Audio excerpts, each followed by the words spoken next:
အားလုံးပဲမင်္ဂလာပါ Talk Main နဲ့ကနေပြီးတော့မှပြန်လဲကြိုဆိုလိုက်ပါတယ် Manchester United မှာလက်ရှိလောလောဆယ်ဝန်ထမ်းရှော့ချမှုတွေအများကြီးဖြစ်နေတာကျွန်တော်အားလုံးသိတယ် Manchester United ကဝန်ထမ်းရှော့ချမှုတွေကပထမတစ်တုံးမှဆိုလို့ရှိရင်ဝန်ထမ်း200လောက်ကိုရှော့ချတယ်အခုလက်ရှိနောက်ထပ်တစ်ချိန်ထပ်ပြီးရှော့ချအောင်မယ်ဒါတွေကလာမယ့်2လအတွင်းမှာတကယ်အကောင့်ထဲပေါ်မယ့်ကိစ္စတွေ Okay ဆိုတော့ဒီလိုမျိုးအကောင့်ထဲပေါ်လိုက်ပြီဆိုလို့ရှိရင် Manchester United ကဘယ်လောက်တောင်မှအကျိုးအမြတ်ရမလဲပေါ့ဆိုတော့ဝန်ထမ်းတွေဒါနဲ့ဆိုလို့ရှိရင်400ကျော်လောက်ပေါ့နော်400နီးပါးလောက်ပေါ့အဲ့ဒါလောက်နီးပါးကိုရှော့ချလိုက်လို့ရှိရင် Manchester United ကတစ်နှစ်ကိုဆိုလို့ရှိရင် Manchester United အသင်းရဲ့ budget မှာ20နဲ့မှ5တန်းအထိကိုတက်တာစီလိမ့်မယ် Okay 25တန်းဆိုပမာဏတကယ်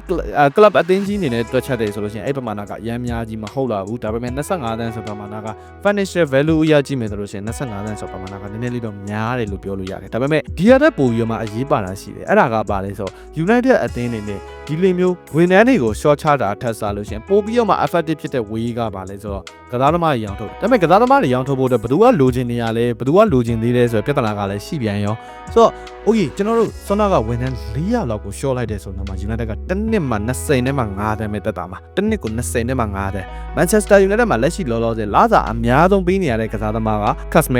Casemiro ကိုဆိုလို့ရှိရင် Manchester United ကတစ်ပတ်ကိုပေါင်3သိန်းခွဲပေးနေရတယ်လက်ရှိလောလောဆယ်မှာဆိုလို့ရှိရင်အသက်က30နဲ့မှ2နှစ်ရှိနေပြီဖြစ်တဲ့ကစားသမားဒီလိုကစားသမားတစ်ယောက်တော့ Manchester United ကတစ်ပတ်ကိုပေါင်3သိန်းခွဲပေးနေရတယ်ဒါအပြင်ကိုကျွန်တော်တို့အရန်ကုန်မှာထိုင်နေရတဲ့အရန်ကုန်မှာတော့ထိုင်ခွင့်တော့မရှိနေတဲ့ထိုင်နေတာတော့မမြင်ရတဲ့မီဆင်မောက်အတွက် Manchester United ကတစ်ပတ်ကိုပေါင်2သိန်းခွဲပေးနေရတယ်ဒါတွေမဲလားမဟုတ်သေးဘူး Manchester United နဲ့ Jadon Sancho ကိုလည်းပေါင်3သိန်းခွဲလောက်ကိုပေးနေရသေးတယ်အဲ့ဒါအပြင်ကို Eriksen ကိုဆိုလို့ရှိရင်3သိန်းခွဲအဲ့ဒါအပြင်ကိုတခြားသောကစားသမားတွေကျန်သေးတယ် Lindelof ဆိုလို့ရှိရင်3သိန်း2တောင် Manchester United ကဒီ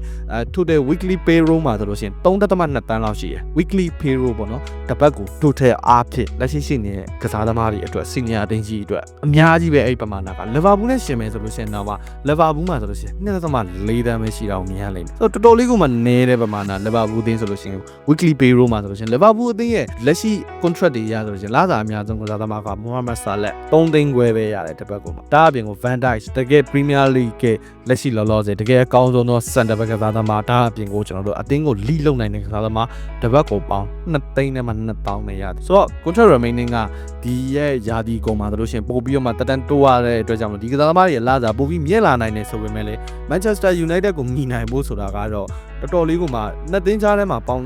တန်းလောက်နီးပါးကိုကွာဟနေတာကိုမြင်ရလိမ့်မယ်ဆိုတော့တော်တော်လေးကိုမှကွာခြားတယ်လက်ရှိလီရက်တီမှုရဟိုထိတ်ဆုံးမှရှိနေတာက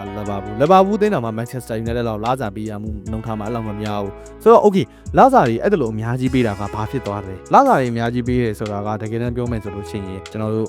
့အသင်းရဲ့ဒီငွေယူပေါက်လို့တော့ပြောရလိမ့်မယ်။ Okay ပေးရတာတန်တယ်ဟုတ်တယ်ပေးရတာတန်တဲ့ကစားသမားတွေကိုတန်လိမ့်မယ်ဒါပေမဲ့ဒီကစားသမားတွေကိုလစာပေးလိုက်တဲ့အချိန်မှာဆိုရှင်ပြန်လဲရောင်းချဖို့အတွက်ပမာဏကလည်းတော်တော်လေးကိုမှခက်ခဲသွားတယ်။ဘာလို့လဲဆိုတော့ဒီကစားသမားကိုဒီလစာပေးထားတယ်။အဲ့ဒီကစားသမားကနောက်ထပ်အသင်းတစ်သင်းကိုပြောင်းမယ်ဆိုလို့ရှင်သူ့အနေနဲ့ဒီလစာအတိုင်းရဖို့အတွက်လိုအပ်တယ်။ဒါမှမဟုတ်လို့ရှင်ဒီထက်ပိုပြီး short ယူမယ်ဆိုတော့မှအများကြီး short ယူကြမှာမဟုတ်ဘူးပဲကစားသမားမစိုး။ဆိုတော့အဲ့ဒီအနေထားတစ်ခုမှဆိုလို့ရှင် United ကလစာတွေမတရားမြင့်ပေးထားတဲ့အနေထားတစ်ခုမှဒီကစားသမားတွေကိုရောင်းချဖို့အတွက်လည်းခက်ခဲသွားတာတွေကိုမြင်နေရတယ်။အဲ့တော့ဥပမာအပြင် Casemiro ကိုဆိုလို့ရှိရင် Manchester United ကရောင်းချကျင်နေတာအတိအသားကြီးပဲပြီးခဲ့တဲ့ transfer ကာလမှာဒါပေမဲ့ရောင်းချလို့မရခဲ့ဘူး Casemiro ကိုယ်တိုင်လည်းအသင်းကနေထွက်ခွာဖို့အတွက်အခြေအနေမရှိဘူးဒါအပြင်ကိုခုလက်ရှိလောလောဆယ်မှာဆိုလို့ရှိရင် Onana အနေနဲ့လည်း3သိန်း2000လောက်ကိုရတယ်ဒါပေမဲ့သူ့အနေနဲ့အသင်းကနေပြီးတော့မှဂိုးသမားအသစ်ခေါ်မယ်ဆိုလို့ရှိရင်တော့မှအသင်းကနေထွက်ခွာဖို့အတွက် season မရှိဘူးဆိုတာမျိုးပြောထားတယ်အဲ့တော့ပြောရမယ်ဆိုလို့ရှိရင်က Manchester United အနေနဲ့ဒီအပြင်က financially အရာအဆင်ပြေဖို့အတွက်ဝန်ထမ်းတွေ short ချတာတွေရှိရဲဒါအပြင်ကိုကျွန်တော်တို့အစားအသောက်တွေ